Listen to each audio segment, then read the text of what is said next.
तो भैया स्वागत है आप सबका फिर से सूफी ट्रैम्प हियर में। कुछ बातें आपकी, कुछ मेरी, कुछ थिएटर की, कुछ साइंस की, कुछ फिलोसफी की। ये थिएटर की बात हो गई है तो आप समझ चुके होंगे कि बेंगलोर में जितने भी लोग मुझे इस वीडियो के जरिए देख रहे हैं तो ध्यान रखिएगा कि 19 अप्रैल को मैं बेंगलोर में अपना शो इल्यूजन लेके आ रहा हूं। तो डिस्क्रिप्शन में लिंक डाल दूंगा तो आप देख लीजिएगा, बुक कर लीजिएगा।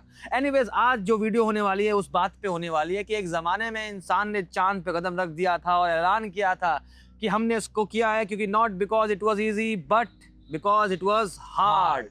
और इंसान चांद पे कदम रख के वहां पे झंडे गाड़ आया था, मगर फिर कुछ समय बाद 50 साल से लगभग कह लीजिए इंसान दोबारा चांद पे कदम रखने नहीं गया। मगर फिर ऐसा क्यों हो रहा है कि दोबारा इंसान चांद पे जा रहा है?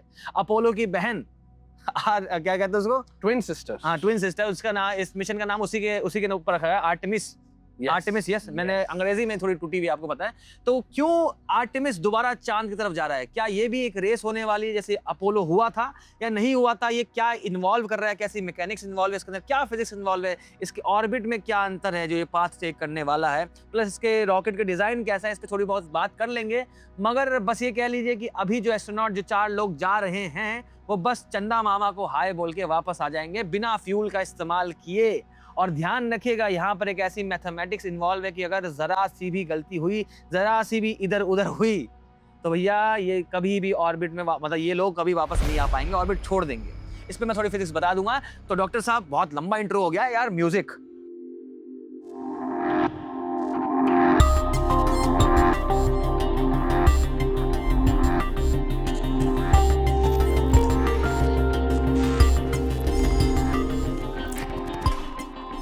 Welcome back to Sufi Tramp here once again guys. बहुत ही exciting news. One small step for man, one giant leap for mankind. और इस बार तो भाई और भी जायंट लीप हो गई है। और खाली एक कंट्री की नहीं है, काफी सारी कंट्रीज सब मिलकर इन्वॉल्व हैं। एक इंटरनेशनल कोलैबोरेशन है ये एक तरह से। यूरोप भी इन्वॉल्व है, कनाडा भी इन्वॉल्व है, वगैरह वगैरह वगैरह। मगर सुफियान, मुझे ये बताओ कि हम गए थे मून में all the way back to the Apollo missions. Yes, ठीक है। यस, 1969 को हमने लैंड किया था विद अपोलो 11, यस, है ना, नील आर्मस्ट्रॉन्ग। Yes yes. मगर मैं ये पूछना चाह रहा हूँ आपसे कि यार क्या फर्क क्या है? मतलब 1969 में हमने रील में भी ये बात की थी कि उस जमाने के जो हमने कंप्यूटर्स यूज किए थे उनका मैक्सिमम मेमोरी जो था 64 KB था। यस। ये 256 GB है। यस। और मेरा शायद 516। यस। तो इस हिसाब से ऐसी मैथमेटिक्स में इतनी कम मेमोरी के साथ जिसके पूरे रॉकेट के अंदर सिर्फ एक कंप्यूटर था, उस कंप्यूटर का इस्तेमाल करके अपोलो 11 से 3 एस्ट्रोनॉट निकल जाते हैं चांद की जर्नी पर कदम रखने के लिए चांद पर। इसके ऊपर मून लैंडिंग फेक थी कि नहीं, इसके अराउंड भी मैंने वीडियो बना रखी है। एडिटर साहब आपके सामने वो थंबनेल लगा देंगे, आप उसको भी चेक करिएगा। मून लैंडिंग यार जिस हिसाब से दिखता है वो रियल तो होनी चाहिए, मगर फिर जब मैं उसके पीछे की साइंस पढ़ता हूं तो लगता है यार कैसे हो गया। इस बार भी आर्टेमिस 1 जो गया था वो जिसके अंदर क्रू नहीं बैठा हुआ था, बस वो चांद तक गया, घूम के वापस आ गया। आर्टेमिस 2 में क्रू बैठा हुआ है, चांद को फिर चक्कर लगा के हाई किया के वापस आ जाएंगे। आर्टेमिस 3 अभी तो ऐसा प्लान आउट चल रहा है कि आर्टेमिस 3 में शायद हम जमीन पर मून चांद के सरफेस पे वो लोगों को उतारेंगे। क्यों इतनी डिटेलिंग इन्वॉल्व है अभी? उस समय तो जब तुम्हारे पास इतने एडवांस कंप्यूटर नहीं थे, इतने अच्छे कम्युनिकेशन सिस्टम नहीं थे, इतने अच्छा सिस्टम नहीं था कि यार ऐसा कहते हैं कि जो अपोलो 11 गया था तो एस्ट्रोनॉट सारे एक दूसरे को चिपक के बैठे थे। बहुत छोटा स्पेस था, काफी कम स्पेस, बहुत छोटा स्पेस था। उसके बाद वो लोग वहां पे गए और barely any windows, कोई कुछ व्यू नहीं था। हाँ, नहीं, अच्छी बात है, विंडो खोल के क्या हवा लेंगे? हवा नहीं, स्पेस में हम लोग। यस। तो वो हुआ और आज देखता हूँ क्या इतनी सारी टेक्नोलॉजी इन्वॉल्व है, फिर भी लोग चांद पे कदम रखने के लिए सोच रहे हैं। बहुत बार मिशन किया जा रहा है। तो एनीवेज, तो मैंने कहा था क्या डिफिकल्टीज है, क्या टेक्निकलिटीज इन्वॉल्व है यार, थोड़ा यार साइंस में। बस देखो, मोटे तौर पे सिंपल सी बात है। लोग कहते हैं रॉकेट साइंस नहीं है, लेकिन रॉकेट साइंस भी बहुत सिंपल सी बात है। क्या हो रहा है, हमको ग्रेविटी को बीट करना है। हमको ग्रेविटी को किस कदर बीट करना है कि हमको एक मिनिमम एस्केप वेलोसिटी चाहिए जो अर्थ के ग्रेविटेशन पुल से हमें बाहर निकाल दे। और ठीक है, उसी हिसाब से सारे रॉकेट थ्रस्टर बेस्ड होते हैं। बहुत हाईवी होता है तो इनिशियली जब रॉकेट उड़ जाता है एक सर्टेन डिस्टेंस पर जाने के बाद, एक सर्टेन वेलोसिटी देने के बाद, उसका मेन पार्ट को देने के बाद वो थ्रस्टर हट जाते हैं। फिर वो मेन पार्ट आगे की ओर मूव करता है। फिर एक पॉइंट पे आता है जब उसको लगता है अभी इसकी भी जरूरत नहीं है तो वो भी हट जाता है, डिटैच होते रहता है। सारी चीजें क्या हो रही है, एक ऐसे ऑर्बिट में पहुंचना है, एक ऐसे रफ्तार से पहुंचना कि इसके बाद वो अपनी जर्नी चालू कर सके। तो सिंपल सी मैथमेटिक्स है, हम सबने पढ़ भी रखा है यहाँ। हेलो सर, ऑटो वाले मस्त यार, माँ कसम इसके पास सवारी नहीं बैठती होगी। क्योंकि ये बहुत बाजा बना रखा है इसने। तो उसके अंदर आपको शायद 11 किलोमीटर पर सेकंड की रफ्तार से अगर आप धरती से भागोगे, धरती से ऊपर जाओगे, तो आप धरती के ग्रेविटी को बीट कर देते हो। अब ये ऑर्बिट कैसे होने वाला है? एक बार ध्यान रखिए कि हमको लगता है कि हमने चांद को देखा और डायरेक्टली उसी की तरफ हमने निशाना मारा और वहां पर वैसे जाएंगे एस्ट्रोनॉट। वैसा तो नहीं है। हो क्या रहा है देखिए, हम धरती के साथ मूव कर रहे हैं, धरती सन के राउंड मूव कर रही है, हमारे अंदर बाय डिफॉल्ट इनर्शिया है। अगर हम रॉकेट छोड़ेंगे तो हमको इतनी रफ्तार को बीट करना पड़ेगा, तो हम मोशन के साथ ही मूव करवाते हैं। राइट, रॉकेट जब जा रहा है तो वो हमारे पास जो उसके इनिशियल इनर्शिया मिला हुआ है कि धरती के साथ रोटेशन वाला और धरती का सन के राउंड घूमने वाला, वो इनर्शिया के हिसाब से ही रॉकेट निकलता है। हमें लगता है सीधा जा रहा है, लेकिन अगर आप जूम आउट करेंगे तो उसकी ट्रेजेक्टरी देखो कि हमेशा वो एक एलिप्टिकल पाथ लेता है। कैसे लेता है? आपने बहुत सिंपल सा एक्सपेरिमेंट है, आप पत्थर को बांधिए, धागा बांधिए, हाथ में लगिए और घुमाइए पत्थर को, और धागा धीरे धीरे खोलने लगिए, तो आराम से वो लंबा होते होते और इवेंचुअली बहुत तेज। अब होगा क्या, इसके बीच में कैसी मैथमेटिक्स इन्वॉल्व है? यहाँ पे अर्थ है, यहाँ पे मून है, इनके बीच में एक पॉइंट आता है जिसको हम कहते हैं null point. Okay, null point का मतलब क्या है कि जहां पर अर्थ की ग्रेविटेशनल फोर्स और मून की ग्रेविटेशनल फोर्स जो है वो बैलेंस आउट हो जाती है, यानी कि जीरो हो गई है। अब जाहिर सी बात है वो मून के करीब होगा वो पॉइंट, क्योंकि मून का मास कम है अराउंड, मतलब और उसका ओवरऑल ग्रेविटेशनल पुल अर्थ के कंपैरिजन में काफी वीक है। तो हम क्या करने वाले हैं आर्टेमिस से कि पहले हम क्या करेंगे, इस रफ्तार तक उस, और क्या नाम है जो क्या बोलते हैं उसको, कैप्सूल जो भी कह लीजिए, उसको नाम शायद ओ से नाम दिया गया उसको इस रफ्तार तक पहुंचा, ओरायन उस रफ्तार तक पहुंचा देंगे ताकि वो नल पॉइंट के पास निकल जाए। जैसे नल पॉइंट को क्रॉस कर देगा वो, इसका मतलब अब उस पर अर्थ का इफेक्ट कम है, ग्रेविटी का मून का ज्यादा है, अब वो मून की तरफ गिरने लगेगा।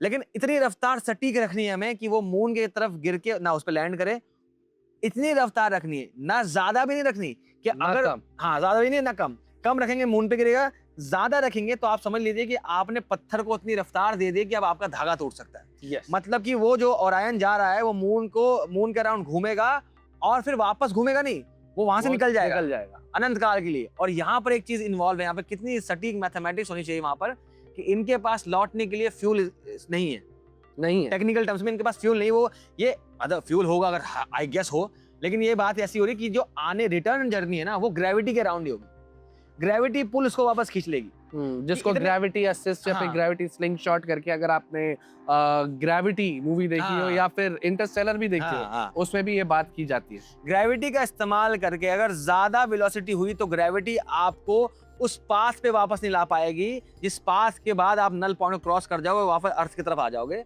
बल्कि आप हल्का सा मुड़ोगे और मून से छोड़ते हुए हमारे अर्थ और मून के खूबसूरत यूनियन को छोड़ते हुए निकल जाएंगे अनंत काल के लिए, और उनको वापस कोई पकड़ नहीं पाएगा। और मतलब बात यह है कि डेफिनेटली थोड़े बहुत तो उनके पास कुछ तो रहेगा, जैसे कि हमने दूसरी मूवीज में भी देखा थोड़े बहुत थ्रस्टर्स रहते, मगर ये जरा सी मिस्टेक काफी भारी इसलिए पड़ सकती है क्योंकि स्पीड रहेगी अराउंड 40,000 किलोमीटर पर आवर। तो अगर यहाँ पर गलती हुई तो आप इतनी तेजी से दूर जाने लगोगे कि उस सिचुएशन को फिर मैनेज करना बहुत मुश्किल हो सकता है। इंसान मैथमेटिक्स में कैसे बात करता है यार? इंसान को पता है कि कितने 4-5 दिन बाद मून वहां पे होगा उस पोजीशन पे, मैं अपने रॉकेट को इधर छोड़ूंगा, अब वो अपना इलेप्टिकल पाथ लेते हुए 4-5 दिन बाद उसी पाथ पे आ जाएगा जहाँ पे मून होगा, और उसके अराउंड में घूम के वापस ग्रेविटी पुल लेके अंदर आ जाएगा। अगर हमने मैथमेटिक्स में गलती करी, अगर हमने पाई की वैल्यू से इस्तेमाल नहीं करी, मैं तो बस पाई की बात बता रहा हूँ कि डेसिमल में अगर गलतियां करेंगे आप तो वहां पे जो गलती होगी वो किलोमीटर्स में हो जाएगी।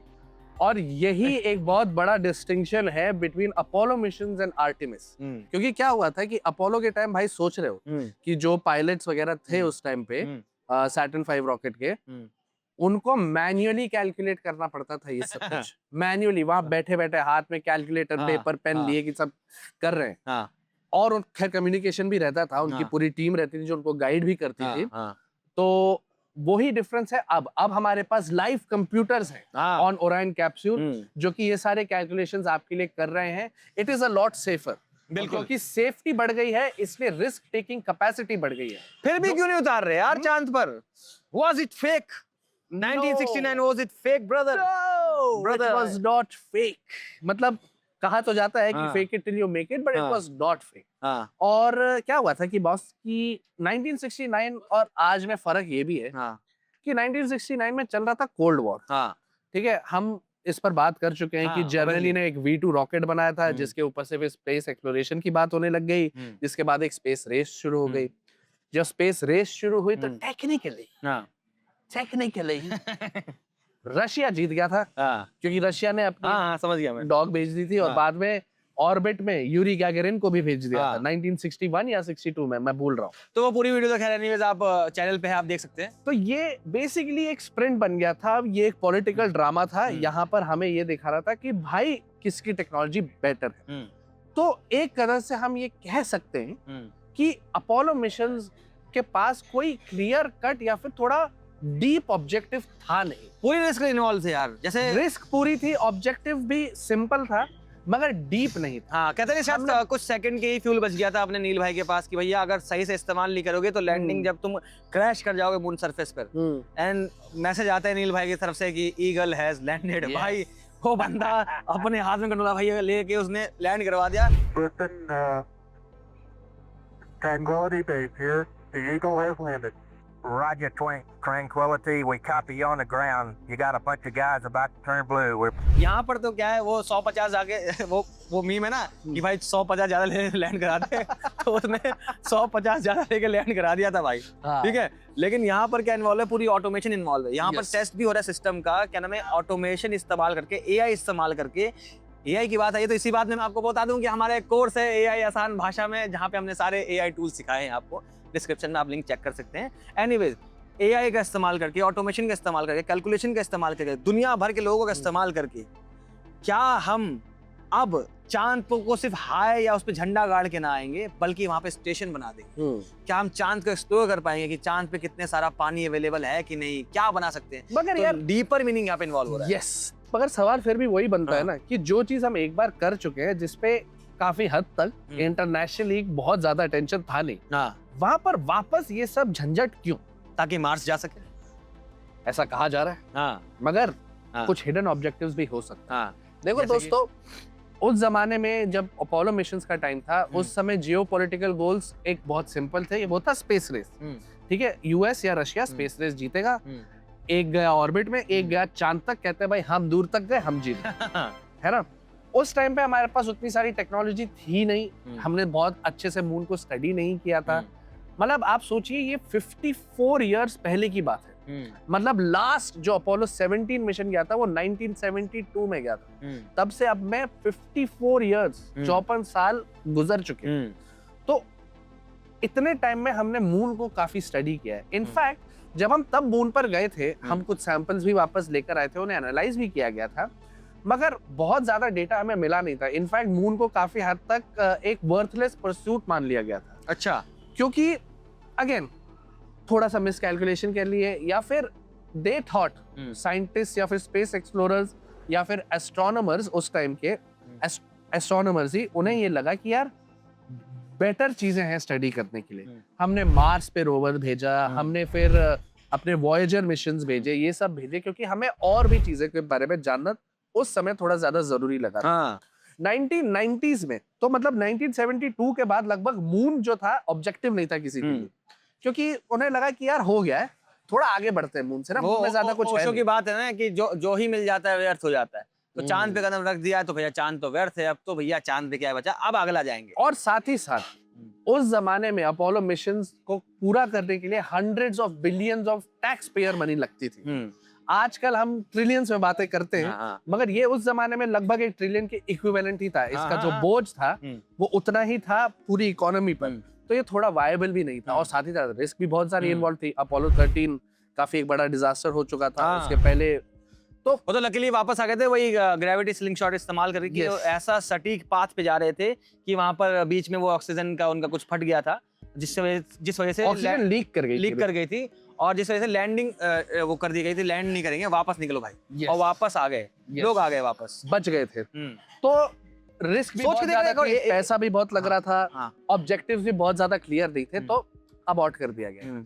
खाली नासा की तरफ से नहीं, जितनी भी उस टाइम पे एग्जिस्टिंग स्पेस एजेंसीज थी, सबको ये लगा कि यार थोड़ा और दूर जाते हैं, और इस बार इंसानों को नहीं भेजते, रोवर्स भेजते या फिर सैटेलाइट्स भेजते, इस कदर भी स्टडी किया जा सकता है। तो 1990s में, 1972 के बाद सीधा 1990s में 2 अमेरिकन ही लूनर मॉड्यूल्स भेजे गए थे जो कि स्कैन कर रहे थे, दूर से स्टडी कर रहे थे मून को और डिटेल में स्टडी कर रहे थे कि क्या है मून में आखिर। वहां पर जाके हमें थोड़ी बहुत इंफॉर्मेशन और मिलने लगी कि शायद मून के सरफेस में कुछ और हिडन चीजें हो सकती हैं। फिर 2 कंट्रीज थी जो जिनका अपना स्पेस अंडरडॉग कह लेते हैं ना उसको, जिनका अपना स्पेस प्रोग्राम था, जिन्हें दुनिया को यूएसए की तरह दिखाना था कि भाई हम भी हैं, हम भी हैं मैदान में, कुछ तो कह के जाएंगे। तो लगभग साइमल्टेनियसली इंडिया ने अपने चंद्रयान मिशंस लॉन्च किए और चाइना ने अपने चैंग-ए या चैंगी मिशंस लॉन्च किए थे, जो कि मून पर अब वो लोग डिसाइड कर रहे थे कि अब हम मून पर रोवर्स भेजेंगे और चीजें स्टडी करने के लिए।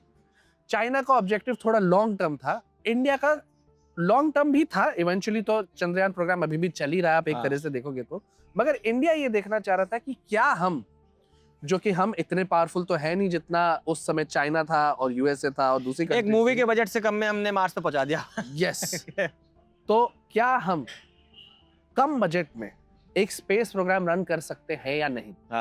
तो ये सक्सेसफुल हुआ विद चंद्रयान 1।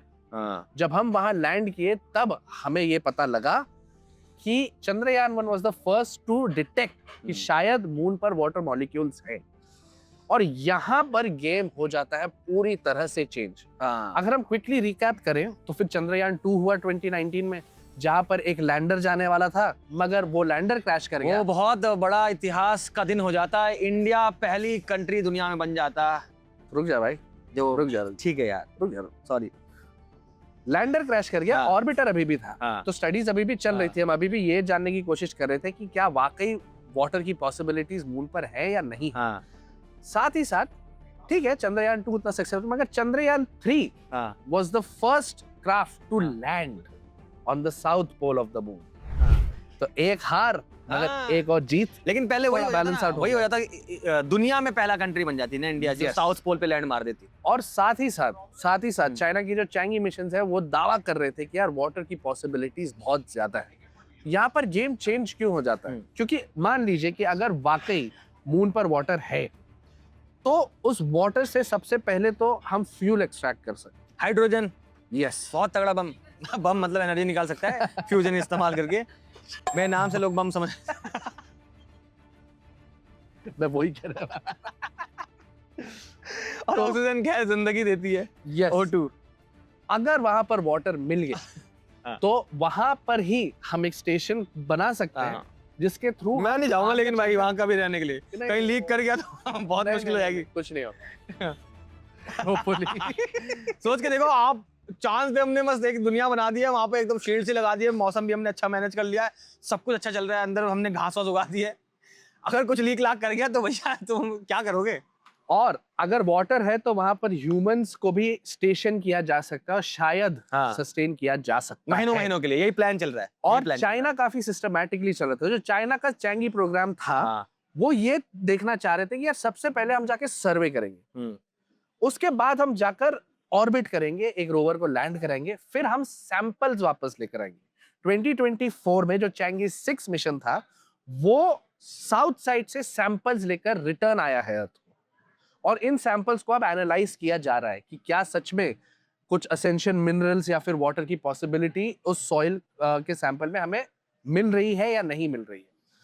कुछ तो मिल ही रहा होगा यार, इतना पैसा लग रहा है। अब जो है अब चीजें बहुत इंटरेस्टिंग हो जाती है, क्योंकि एक तरह से वापस एक काफी इंपॉर्टेंट स्पेस देश में यूएसए पीछे जा रहा है। तो यूएसए ने ये डिसाइड किया कि यार अब हमें थोड़ा जल्दी एक्ट करना पड़ेगा, हमें जल्द से जल्द वहां जाकर डोमिनेंस एस्टैब्लिश करनी पड़ेगी, क्योंकि जो जिस भी जगह पर जो भी इंसान सबसे पहले गया है, हिस्ट्री ये डिक्टेट करती है कि वो उस जगह को एक तरीके से क्लेम कर लेते, उसे अपना बना लेते। अगर वाकई में यूएस अपने आर्टेमिस मिशन के साथ, ह्यूमंस के साथ अगले साल जो उनका प्लान है वहां लैंड कर जाता है, तो वो फिर लाएंगे अपने आर्टेमिस अकॉर्ड्स। अच्छा, जिसके बाद उस एरिया को किस तरह मैनेज किया जाएगा, किस तरह उस रिसोर्सेज को मैनेज किया जाएगा, वो यूएसए और उनके पार्टनर्स, जिनमें काफी सारे प्राइवेट कंपनीज भी इन्वॉल्व है जैसे कि स्पेसएक्स, वो डिक्टेट करेंगे कि कैसे इन रिसोर्सेज को मैनेज किया जाएगा। और ऐसा अर्थ में भी हो चुका है। वर्ल्ड वॉर 2 के बाद हाँ। हमने रियलाइज किया था कि यार एंटार्क्टिका जो है काफी इंटरेस्टिंग जियोलॉजी है, शायद यहाँ पे हमें रेयर अर्थ मिनरल्स मिल जाए जो कि हमें काफी सारी चीजों में हेल्प कर सकते हैं। इसलिए कई सारी कंट्रीज वहां धीरे धीरे जाकर अलग अलग पार्ट ऑफ एंटार्क्टिका में अपना टेरिटरी बनाने लग गए। इंसान की नियति है यार, पता नहीं जाता आप है ये। आज भी देखोगे, अगर हाँ। आज भी देखोगे तो काफी मतलब ऑलमोस्ट मिलिट्री लेवल प्रोटेक्शन के साथ हाँ कई सारे कंट्रीज की अपनी अपनी टेरिटरीज है विद इन एंटार्क्टिका।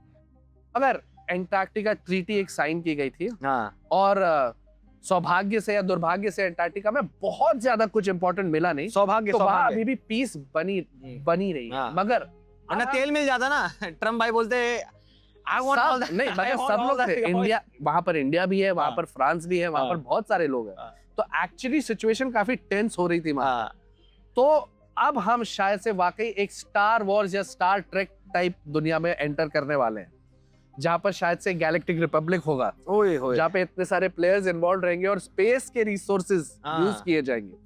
मगर इसके स्ट्रेटेजिक एडवांटेजेस भी है। आप वहां पर एक ऑब्जर्वेटरी बना सकते हो, आप वहां पर एक स्पेस स्टेशन बना सकते हो, जो कि चाइना का प्लान है। और वहां पे ऑब्जर्वेटरी बनाएंगे, कितनी क्लियर दिखेगा व्यू, कोई पोल्यूशन ही नहीं है। एग्जैक्टली सब कुछ एकदम सटीक साफ दिखेगा। तो और मिलिट्री एडवांटेज भी रहेगा, क्योंकि अगर जिन लोगों ने मूवीज वगैरह भी देखी है किस तरह CIA अपनी सैटेलाइट्स के थ्रू हमारे न्यूक्लियर प्रोग्राम पर कड़ी नजर रखता फिर था। तो खैर पूरी सीरीज हम लोग रील सीरीज बना रहे हैं, कलम से कलाम, तो उसका Yes. सेकंड पार्ट जल्दी आएगा। यस तो it is more than science, it is now geopolitics and it is kind of tricky. खैर यार, जियोपॉलिटिक्स की बात बहुत हो गई। हाँ हाँ अभी एक काम करते हैं, थोड़ी और टेक्निकलिटीज में जाते हैं। टेक्निकल की बात। मगर हाँ that is not my job. आपने एक चीज नोटिस करी होगी यार, हमारे जो व्योम साहब है, इतनी बेहतरीन कहानियां और सारा, जब भी बात चालू करते हैं वर्ल्ड वॉर से चालू करते हैं। सारी चीजें एकदम एक एक चीज निकाल के लेके आते हैं। मैं तो शब्द नहीं बोल पाता हूँ अंग्रेजी, अंग्रेजों के, और ये बंदा तो जर्मन फर्मन सब बोल देता है। तो इसी मिलके इसी प्यार से संगम होता है इस कंटेंट का, जहाँ पर हर इंसान अलग अलग तरीके से काम कर रहा है। और अंकित साहब को बुलाते हैं, थोड़ी बात करते हैं कि आते वक्त क्या क्या दिक्कतें आने वाली हैं। ठीक है, यस, आ जाओ अंकित साहब। अंकित। तो अंकित साहब आ गए हैं। जब थोड़ी खबर आ जा, मेरी याद तरने आ जा, मैं दे रही है आवाज, ये चला आएगा, ये ऐसी बात है। तो अंकित साहब, हम तो यहाँ तक डॉक्टर साहब पुरातन काल से हमें कहानी बता चुके हैं, और क्या क्या इन्वॉल्व होने वाला है और कैसे कंट्रीज इन्वॉल्व होगा वो बातें हैं। थोड़ी बहुत मैं फिजिक्स आपको समझा चुका था कि यार उसका जो ऑर्बिट होगा बाय डिफॉल्ट, क्या हमें एडिटर साहब लगा ही देंगे कि कैसा पाथ लेके वो जा रहा है। फिगर 8। हाँ, फिगर 8 8 बनाएगा वो, अर्थ हाँ। के अराउंड एक सर्कल और फिर मून के अराउंड एक सर्कल। तो सिंपल उस पाथ में जाएगा, वो जाएगा क्यों मैं बता चुका हूँ कि सारी चीजें इनर्शिया में इन्वॉल्व है। हमको लगता है कि अगर रॉकेट धरती छोड़ेगा तो भैया धरती घूमते रहेगी, हम तो सीधे निकल जाएंगे। हाँ। हम इनर्शिया में हैं, वो इतनी स्पीड है आप उसको काउंटर नहीं कर सकते। वरना क्या करना होता कि आप हवाई जहाज से ऊपर जाते, वहाँ हेलीकॉप्टर की तरह ऊपर जाते, रुक जाते, धरती नीचे से निकल जाती और लैंड कर जाते। ऐसा नहीं होता, इनर्शिया सस्टेन रहता है। Everything in motion will stay in motion. ये बातें हैं, वो पूरा इलेक्ट्रिकल पाथ लेगा, सही मूवमेंट पे थ्रस्टर चालू करेगा, ताकि उस इलेक्ट्रिकल पाथ का डिस्टेंस, मतलब कि वो टेक्निकली क्या होगा, आप देखिए, एक स्पीड से हम गए आसमान में, स्पेस में गए, उसके बाद स्पीड जैसे जैसे बढ़ाएंगे वैसे वैसे वो रेडियस बढ़ता जाएगा। आपने पढ़ा होगा सेंट्रीफ्यूगल फोर्स की बात है, सेंट्रीपिटल फोर्स की बात है, सिंपल सी बात है, mv² डिवाइड बाय r होता है। जैसे जैसे आप v को बढ़ाएंगे वैसे वैसे r फिर उसके हिसाब से बढ़ने लगेगा, ताकि ग्रेविटेशन फोर्स को वो बैलेंस आउट कर ले। ठीक है, तो ये सारी बातें टेक्निकल टर्म्स में कि इलेक्ट्रिकल पाथ हर मूवमेंट पे हम सही सही स्टेप पे सही सही जगह पर फिर एनर्जी देंगे, फिर थ्रस्टर बूस्ट करेंगे, ताकि उसका पाथ बढ़ जाए, नल पॉइंट तक पहुंचे, मून के अराउंड घूमे और वापस ग्रेविटी के थ्रू अपने धरती की तरफ वो जर्नी चालू कर दे। अगर सब सही गुजरा, अभी ध्यान रखिएगा, आपको लग रहा है कि वो वहां तक पहुंचने ही वाले हैं, ऐसा नहीं है। अगर कैलकुलेशन में गलतियां होंगी तो भैया किलोमीटरों में मिस कर जाएंगे, वापस नहीं आ पाएंगे। तो आई होप सारी कैलकुलेशन सही ऑब्वियसली होगी। वो फिर कहाँ जाएंगे? ब्लैक होल के पास जाएंगे, पता नहीं फिर आ कहाँ जाएगा, जाएंगे। इंटरस्टेलर 2 आ जाएगा उसके वो तो खाना पीना जितने दिन का है वो खा पी के फिर देखते हैं क्या होगा। अभी तो 1 तारीख को ऐसा मिशन लॉन्च हुआ है ना, 1 अप्रैल को, हाँ और 11 तारीख को वो सब वापस आने वाले हैं। हाँ, होपफुली। हाँ, होप आ ही जाएंगे ज्यादातर चांस है, क्योंकि सारा कैलकुलेशन वगैरह अभी तक हाँ। तो सटीक जा रहा है सब। हाँ। तो आर्टेमिस 2 में था क्या कि हम लोग अभी देख रहे हैं सारे ह्यूमंस को भेज के, सारे मतलब 3-4 को भी भेज के वहां पे देखेंगे ह्यूमंस पे स्पेस का क्या इफेक्ट पड़ता है, रेडिएशन वगैरह हाँ। उन्होंने जो सारे मशीन्स बनाए हैं, पता चला मशीन्स तो सही काम कर गए, ह्यूमंस का ऑर्गन डैमेज हो गया है ना। इसीलिए अभी ह्यूमन की टेस्टिंग की जा रही है, शील्ड की है वो पूरा जो डिजाइन किया गया उसका, क्रू मॉड्यूल हाँ। है ना, ओरायन जिसका नाम पड़ा हाँ। है। तो है क्या कि अभी 1 तारीख को जब मिशन स्टार्ट हुआ ये आर्टेमिस 2, तो इस पे फर्स्ट सेकेंड टाइम अभी है ना, क्योंकि आर्टेमिस 1 में ऑलरेडी 2022 में टेस्ट किया गया था, उसमें सिर्फ मशीन गई थी, हाँ। कोई इंसान नहीं गया था।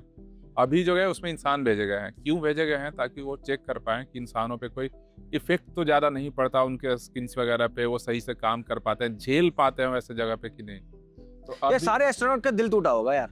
हाँ? ताकि जा रहे हैं उनको सोच के देख, नहीं मुझे अगर रेडिएशन लगने वाली है क्या पता क्या होगा। तो जो आदमी हार चुका है जिंदगी से कि चारासाजों की चारासाजी से दर्द बदनाम तो नहीं होगा, हाँ दवा दो मुझे मगर ये बता दो मुझे आराम तो नहीं होगा, इस चक्कर में शायद निकल गए हैं। Anyway sorry. तो उसमें एक लड़की भी गई है, तो उसका भी फिर दिल टूटा हुआ हाँ, है ना, ठीक है, 4 हाँ। लोग हैं। तो अभी तो वो अर्थ के अराउंड घूम ही रही है ना, हाँ। जो क्रू मॉड्यूल बिल्कुल, है, हाँ। उसके साथ जो ईएसएम भेजा गया यूरोपियन सर्विस मॉड्यूल, तो सब अभी अर्थ के अराउंड घूम रहे हैं। वहाँ पे चेक किया जा रहा है कि जो भी आपको ट्रेनिंग दी गई थी वो आप कर पा रहे हो, किसी पे अगर कोई इम्पैक्ट पड़ा हो तो सर्वाइव कर ले, या फिर होता है ना जैसे हम लोग घूमने भी कहीं पे जाते हैं अलग एटमॉस्फेयर में, तो वहाँ पे हमें शुरू में बोला जाता है कि 1-2 दिन पहले रुकिए ताकि आपका बॉडी जो है एकोमोडेट कर जाए उस Adjust कर जाए। टेम्परेचर को। तो वैसे ही अभी एकोमोडेशन वाला पीरियड उनका चल रहा है स्पेस में। 2 दिन 3 दिन हो जाएगा, उसके बाद वो वहां से निकलेंगे अर्थ के ऑर्बिट से, वो फिर इतना वेलोसिटी उसे दिया जाएगा पहले से कि वो मून के ऑर्बिट तक पहुंच जाए, है ना। इनके बीच में क्या क्या प्रोसेस होता है, कभी कभी होता है कि आपका शायद ट्रैक चेंज हो गया थोड़ा किसी भी रीजन से, तो इसके लिए उन्हें ट्रेन किया जाता है कि आपको फिर से अपनी ट्रेजेक्ट्री कैसे वापस लानी है। हालांकि उसमें बहुत सारी चीजें ऑटोमेटेड होती है कि वो खुद ब खुद अपनी ट्रेजेक्ट्री फाइंड करके, कैसे हम लोग अभी कार में होता हाँ है हाँ, कि लेन ये आर्टेमिस में बेसिकली सारी चीजें मोस्टली ऑटोमेशन ही है। ऑटोमेटेड अपोलो भाई वहाँ पे, अपोलो में नील भाई थोड़े एकदम ट्रेनिंग, उनको हाँ। बहुत मैनुअल करना पड़ता है। एक कंप्यूटर था वहाँ पर वो अपोलो मिशन के लिए, और यहाँ पे बहुत सारे कंप्यूटर है भाई। आजकल तो टच स्क्रीन चल रही है वहाँ पर कि यार ऐसे जाने के लिए, तो वहाँ पे बहुत कंप्यूटर यहाँ पे जैसे लेन हाँ। असिस्ट होता है, तो वहाँ भी ट्रेजेक्ट्री दे दी गई है एआई हाँ। को, क्या उस हिसाब से खुद ब खुद एडजस्ट कर लेगी। और नहीं की इन केस हाँ तो फिर जाके क्या होगा, फिर वो जो ट्रेन किया गया उनकी ट्रेनिंग काम आएगी उस केस में। तो इतनी एनर्जी दे दी गई है पहले से, मतलब अभी जब वो ऑर्बिट को छोड़ के निकलेगी अर्थ को, तो उसके पास इतना एनर्जी रहेगा कि ऑर्बिट जब मून के ऑर्बिट में वो पहुंचेगा, जब मून उसे अट्रैक्ट करेगा अपने ग्रेविटेशनल पुल से, तो भी उसकी टोटल एनर्जी जो है वो पॉजिटिव रह जाए। जैसे होता है ना total mechanical energy, kinetic energy plus potential energy, तो पोटेंशियल एनर्जी निगेटिव हो जाता है वहां पर। तो खींचेगा तो टोटल सम क्या होता है, पॉजिटिव होना चाहिए, तब जाके वो हाइपरबोलिक पाथ कवर करेगा। नहीं, एनर्जी तो क्या है कंजर्व रहेगी ऑब्वियसली, कन्वर्ट हो रही होगी काइनेटिक पोटेंशियल में, पोटेंशियल काइनेटिक में, उसका नहीं है। पोटेंशियल में इतनी कन्वर्ट होनी चाहिए कि फिर भी टोटल एनर्जी पॉजिटिव रह जानी चाहिए, वो तो रहेगा, तभी वो हाइपरबोलिक पाथ कवर करेगा। अगर निगेटिव हो गई गलती से तो फिर इलिप्टिकल पाथ में आ जाएगा, फिर मून उसको खींच ले जाएगा। तो इतनी सफिशिएंट वेलोसिटी उसके पास होनी चाहिए कि उस मून के ऑर्बिट से बाहर निकल आए। हमने क्लासेस में पढ़ा हुआ है कि किसी भी स्टेबल ऑर्बिट के लिए ना नेट एनर्जी नेगेटिव होनी चाहिए। स्टेबल ऑर्बिट के लिए अगर आपको ऑर्बिट से बाहर आना है तो इसलिए पॉजिटिव, ये अंकित साहब जो बोले इसलिए पॉजिटिव चाहिए क्योंकि हमें ऑर्बिट के अंदर नहीं रहना है, हमें ऑर्बिट से निकलते हुए वापस अभी 3i एटलस का भी जो हमने बात की थी वो भी हाइपरबोलिक पाथ था, उसकी टोटल एनर्जी क्या हो रही थी, पॉजिटिव सन के अराउंड, है ना। इसलिए वो सन के अराउंड गोल गोल घुमा नहीं, वो आके चक्कर खा के चला गया, है ना। तो हमने बोल दिया कि एलियन ने भेजा है, एलियन ने भेजा, उसका टोटल एनर्जी पॉजिटिव था। तो अभी हो क्या रहा है कि मान लो ये अर्थ है, तो अर्थ के अराउंड ऐसे अभी राउंड वो घूम रहे हैं, है ना। फिर वहां से ये निकलेंगे, भेजेगा अर्थ उन्हें, फिर यहाँ पे मून रहेगा, तो मून के वो ऑर्बिट में आएंगे, मून उसे खींचेगा अपनी ओर और उसके बस डायरेक्शन को चेंज कर देगा, है ना। डायरेक्शन वो मून की ग्रेविटेशनल पुल के कारण ऐसे चेंज हो जाएगा और फिर वो मून के ऑर्बिट से बाहर आ जाएगा, जिसको हम कहते हैं सेंट्रीफ्यूगल फोर्स। मान लीजिए अब तो वैसे सेंट्रीपिटल ही होता है दुनिया में, एक तो सेंट्रीफ्यूगल नाम की कोई चीज होती नहीं है, लेकिन समझाने के लिए हम बोल देते हैं सूडो फोर्स है ना। हाँ, लेकिन फील तो होता है सर, वो समझाने का एक तरीका है, न्यूटन्स एक नॉन इनर्शियल फ्रेम में समझाने का तरीका है वो सेंट्रीफ्यूगल। तो वही है कि एक मान लीजिए एक चीज आपकी तरफ बहुत तेजी से भागते हुए आ रही है, जैसे अंकित मेरी तरफ अगर मान लीजिए भागते हुए आया, मैं उसका हाथ पकड़ लूं और बस अपनी जगह पे खड़े रहूं, अंकित की वेलोसिटी वो घूम जाएगा और फिर मैं उसको छोड़ दूंगा, तो फिर वो वैसे निकल जाएगा, ऐसा है। हाँ, तो वो जब वापस आएगा तो उसमें है क्या अभी ना कि उस दौरान शायद उसमें कोई फ्यूल बर्न नहीं होगा, है ना। मोस्टली अगर आप ऑर्बिट तक पहुंच भी गए तो बोला जा रहा है कि उसके बाद वो स्लिंग शॉट करके खुद आपको अर्थ के डायरेक्शन में वापस भेज देगा। यही इसका जो मेन जो अमेजिंग थिंग बोलो है ना, ये है यहाँ पे। उसके बाद हमें जितना आसान लगता है कि हाँ ये तो ठीक है कर लेंगे, इतनी आसान होती नहीं है चीजें, क्योंकि वहां से अगर जब आप वापस आ रहे हो अगर हल्का भी आपका डायरेक्शन चेंज हो गया, हालांकि अर्थ मून की बात हो रही है, तो मून जब भी भेजेगा तो अर्थ का साइज इतना बड़ा है कि अर्थ के ऑर्बिट तक वो भेज देगा, है ना? तो अर्थ के एटमॉस्फेयर में जब उसे इंटर करना होता है, उस वक्त क्या होगा, क्रू मॉड्यूल जो है अभी जिसको बनाया गया है इस तरीके से, हीट रेजिस्टेंस उसमें दिया गया है कि 2800 डिग्री सेल्सियस 3000 डिग्री सेल्सियस तक वो झेल सकता है रेडिएशन वगैरह। बिल्कुल बिल्कुल, और टेम्परेचर झेल पाएगा। हाँ, ताकि एस्ट्रोनॉट वगैरह अंदर जो है वो सेफ रहे, सारे डिवाइसेस प्रॉपर्ली वर्क करें। तो जब आएंगे तो अर्थ के एटमॉस्फेयर में जब उसे इंटर करना है, तो पहली बात जो यूरोपियन जो मॉड्यूल उन्होंने भेजा है ना, ESM, उसको छोड़ देना है। समझो क्रू मॉड्यूल है, उसके बाद ESM लगा हुआ है उसमें, यूरोपियन सर्विस मॉड्यूल, तो जिसमें सारे फ्यूल वगैरह हैं।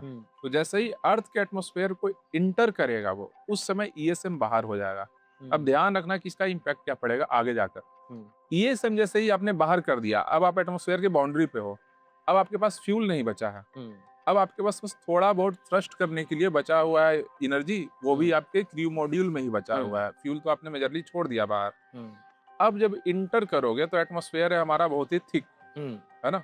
जैसे ही इंटर करोगे, जितने भी एयर है आपको रेजिस्टेंस प्रोड्यूस करेंगे। बिल्कुल। तो वहाँ पे एक प्रॉपर एंगल रखना पड़ता है। वो एंगल मेजर कैसे होता है? स्पीड की वजह से होता है। जैसे अभी बोला व्योम ने कि 40,000 किलोमीटर पर आवर, आप इवन किलोमीटर पर सेकंड में निकालोगे तो 11.2 किलोमीटर पर सेकंड ही होता है, जो कि इसके वेलोसिटी के बराबर है। तो उतने स्पीड से उसे इंटर करना है। अब समझो कि स्फेरिकल बॉल है, एटमॉस्फेयर है, अगर आप एक सर्टेन एंगल से कम पे उसको अगर आप जाओगे तो आपको अर्थ की ग्रेविटी उसे खींच नहीं पाएगी, बल्कि आप बाहर चले जाओगे। अच्छा, है ना? मतलब कि आप एटमॉस्फेयर में पेनिट्रेट नहीं कर सकते हो, आप बाहर चले जाओगे। अगर एक सर्टेन एंगल से कम हुआ तो एटमॉस्फेयर में घुसने का, उससे इम्पैक्ट क्या पड़ेगा कि आप अर्थ के एटमॉस्फेयर को छोड़ के चले गए बाहर, आपने ये सब पहले ही छोड़ दिया था, फिर तो गए। अब आपके पास वापस आने के लिए फ्यूल बचेगा नहीं, थोड़ा बहुत थ्रस्ट से आप वापस जा नहीं सकते। इसीलिए पूरा अभी जो नासा की टीम है वो सबसे ज्यादा वहीं पे लगी हुई है कि बस इंटर कर जाए फर्स्ट टाइम कैसे भी। अगर फर्स्ट टाइम आप इंटर नहीं कर पाए तो सेकंड टाइम में चांसेस और भी कम हो जाती है कि आप इंटर कर पाओ। आप फ्यूल लगा भी लो तो भी आपके पास डिफ्लेक्शन इतना होता है, आपके पास रिसोर्सेज नहीं बचते अंदर कि आप वापस आ पाओगे अर्थ के एटमॉस्फेयर में। फिर है कि अगर सर्टेन एंगल से ज्यादा हो, मान लो अभी इसका कैलकुलेशन है कि 7.5 डिग्री से अगर ज्यादा हुआ तो होगा क्या कि वो डायरेक्टली इंटर करेगा एटमॉस्फेयर में, और इतना ज्यादा हीट प्रोड्यूस होगा। वहां पे हीट क्यों प्रोड्यूस होता है? क्योंकि एयर जो है ना क्रू मॉड्यूल के आने के कारण वो कंप्रेस हो जाता है, और इतनी हाई स्पीड पे आप कंप्रेशन करोगे ना कि वो हीट बाहर रिलीज नहीं कर पाएगा। तो वो हीट देगा किसको? क्रू मॉड्यूल को हीट कर देगा। इससे अब होगा क्या कि आसपास का जो एयर है वो प्लाज्मा में कन्वर्ट हो जाता है, आयोनाइज हो जाता है आसपास का। ये छोटे से एग्जांपल आपको बताता हूँ, आपने कहीं शायद कभी देखा होगा मैन वर्सेस वाइल्ड, अगर आप देखने के फैन थे तो, कि कभी कभी उसको आग लगाने के लिए क्या करता था, वो एक ट्यूब बनाता था, ट्यूब के अंदर हल्का सा कॉटन डालता था और ऊपर क्या नाम है एक प्लंजर रखता था और तेज की मारता था। हवा जैसी बहुत ज्यादा कंप्रेस होती थी, आग लग जाती थी। ये बहुत छोटा, मतलब प्लाज्मा नहीं बनना ऑब्वियसली, लेकिन आप समझ सकते हो कि अगर आपने बहुत तेजी से हवा पे इम्पैक्ट मारा। बचपन में एक हमने पटाखा छोड़ते थे, उसी पे काम करता था, क्या क्या ऐसे लगा के और ऐसे जोर से पटकते थे। हाँ, अच्छा, इतना नहीं, उसका नहीं पता, लेकिन इसका तो मैन वर्सेस वाइल्ड में बहुत दिखता था, क्या खाएगा क्या नहीं खाएगा, मैं हर दिन उसके शो में दिखता था। एनीवेज, तो आप समझ सकते हैं कि अगर आपने हवा को कंप्रेस किया सिंपल सी फ्लूइड मैकेनिक्स से यार, कि अगर आपने एक सर्टेन डिस्टेंस के अंदर, सर्टेन स्पेस के अंदर ज्यादा हवा मॉलिक्यूल ला दिए, ज्यादा टेम्परेचर बढ़ जाएगा। टेम्परेचर क्यों बढ़ता है? मॉलिक्यूल्स की एवरेज वेलोसिटी बढ़ जाएगी। वेलोसिटी का कंपेरिजन है टेम्परेचर।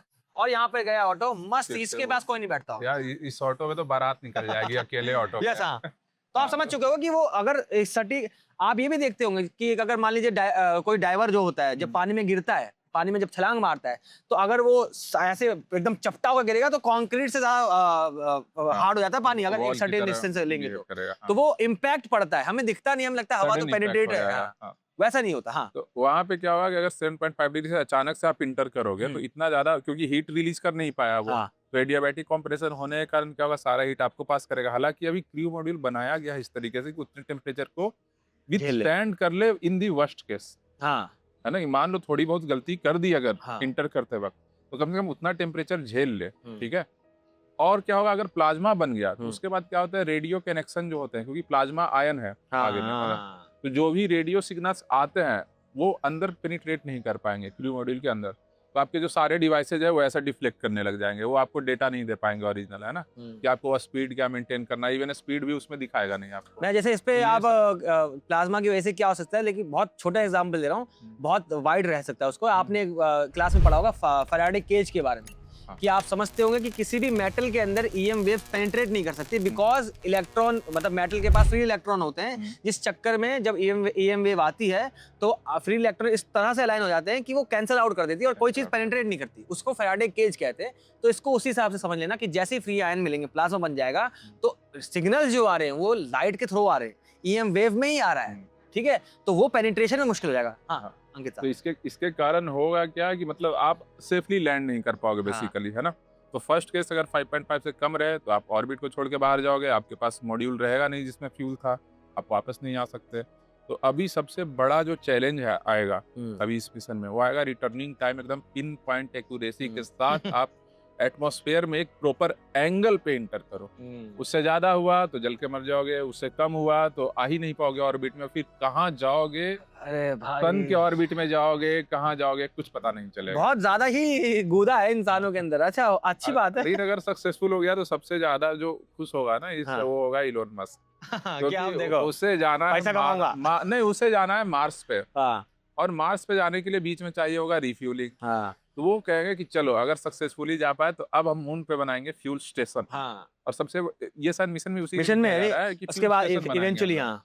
है ना, कि वहाँ फ्यूल स्टेशन करेंगे, रिफ्यूलिंग करेंगे वहाँ पे जाकर के, और मून के और अराउंड वहाँ भी से हम एक मार्स पे स्पेस स्टेशन बनाएंगे जहाँ पे डॉकिंग किया जाएगा, जहाँ पर मून के हाँ, आसपास space docking। हम एस्ट्रोनॉट्स को बहुत देर तक भेज पाएंगे। रिसर्च ऑर्गेनाइजेशन हाँ। वहाँ पे फिर बनाएंगे एक हाँ। अलग से। तो ये सारी मतलब ऐसा नहीं कि मिशन बहुत इजी होता है, हालांकि अब एआई के आने की वजह से बहुत सारी चीजें ऑटोमेटेड हो गई उसमें, लेकिन फिर भी ह्यूमन ट्रेनिंग दी जाती है कि इन वर्स्ट केस, जैसे हम लोग फ्लाइट भी उड़ाते हैं तो मैक्सिमम चीजें खुद से रन करती है उसमें, हाँ। लेकिन फिर भी मान लो जैसा टेम्परेचर आपने सोचा वैसा रहा नहीं, हाँ। आंधी आ गई अचानक से, तो फिर आप खुद से कैसे कंट्रोल करोगे। तो ये सारी ट्रेनिंग देनी इसीलिए जरूरी है कि कभी जैसा हमने सोचा वैसा नहीं हुआ। सोच के देख यार अंकित तो मेरे फिर- भाई, कि एक स्पीशीज जो हम हैं, जिसने शायद एक जमाने में बहुत पहले पत्थर से चिंगारी लगा के आग लगाई थी, उसकी क्यूरियोसिटी ने उसको मैथमेटिक्स सिखा के उस हद तक पहुंचा दिया कि चांद के आसपास हम घूमेंगे, लैंड करेंगे, वापस आएंगे। एटम बम बना के हवा में आग लगाने की सोची फिर। वो तो वही बताओ, क्यूरियोसिटी कैसी कैसी है ना चीजें। हाँ हाँ, तो ये सारा जो इसमें प्रोसेस है, मतलब मार्स के जाने के लिए ये हाँ। मिशन हम लोग कर रहे हैं कि मार्स पे कभी जाना हुआ